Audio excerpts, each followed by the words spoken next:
Normally, everyone would be excited to play the newly released mini, right? Well, not exactly the case this time with the Dagger Goblin. See, the problem is that he's so trash that I have not seen him a single time while playing ladder. And in my opinion, his problem is not solvable with plain stat buffs, it's deeper than that. Let me explain why he is this trash and how I would fix him. Obviously, starting with his unique trait, it's the ability Insidious. The ability allows him to double his attack speed and increase his movement speed by an extra 50% under one condition. He needs to stay undamaged for it to trigger. Let me tell you why this is a huge problem by breaking down the most basic interactions ever, which is enemy heroes. Going against Archer Queen would deem your Dagger Goblin useless since the Archer Queen ability targets the closest 3 minis to her. Most balanced decks don't run more than 3 tanks, so he will be losing his ability to the Queen. Going against Wave Master is a death sentence since every time the Wave Master supers, he will most likely just knock your entire team. I have played the Dagger Goblin for 9 hours and I do not recall a single game where he kept his Insidious upgrade for a significant time against a Wave Master. Yet,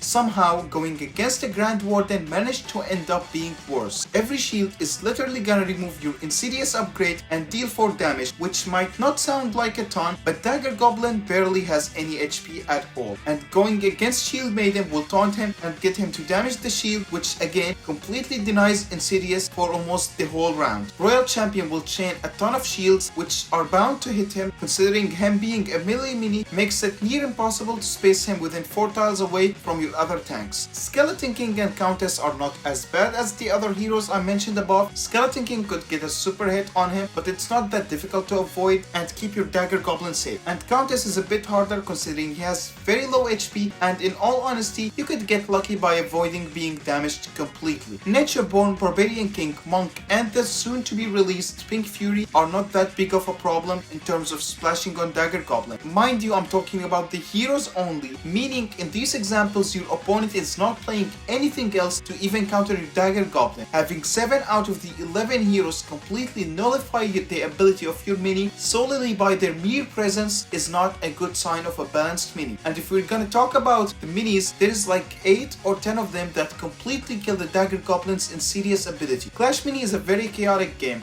and to expect us to protect a melee mini and prevent it from getting any amount of damage is absolutely nuts. Which brings us to the next problem with the Dagger Goblin. This cute green pile of trash has one of the worst HP stats in the game. Can anyone please tell me why the Dagger Goblin, a melee mini, has less HP than a wizard, which is a ranged mini? The only 2 minis that has lower HP than him are the Spear Goblin and the Lumberjack. Spear Goblin, being a clash-centered mini, makes him function fine with low HP. Besides, he's a ranged mini, so he doesn't really need more HP. The Lumberjack was designed to die faster to get rage value on his teammates, so it's not really that big of a problem for him. The fact that Dagger Goblin has comparable HP to Archer and Wizard is a joke and requires you to hold on to him instead of playing him early, which brings us to the third problem with him. His second ability adds a permanent stack for every kill he gets. The problem is his design encourages you to play him in early rounds. Think about it, if I played him on round 1 or 2 to maximize his stacking potential, my opponent can straight up put a 3-star P.E.K.K.A. on his face. If I save him up for later, playing him on round 4 with 0 stacks means he will be so weak and will probably do no significant impact on the battle board, so you're probably better off with a Barbarian instead. Which is saying a lot because Barbarian is actually garbage. His current design might have worked when we were able to move minis in the past, and possibly he might have been designed ages ago without no movement in mind, but realistically,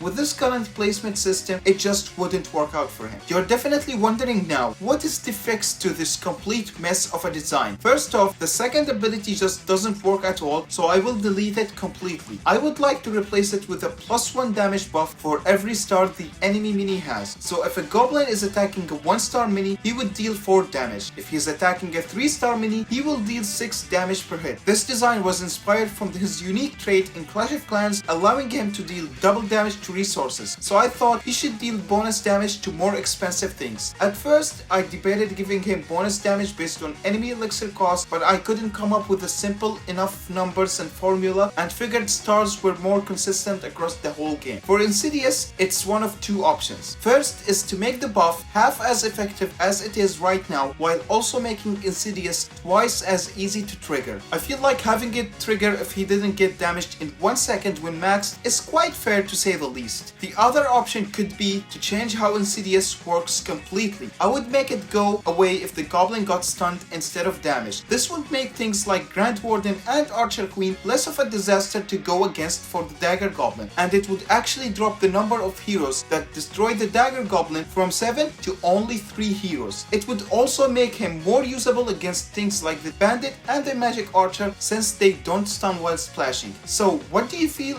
is the reason the Goblin is not viable? Did I miss anything? And how do you feel about the reworks I suggested? Personally, I prefer losing Insidious on stun, but I would like to know what you think, so comment down below, my dude.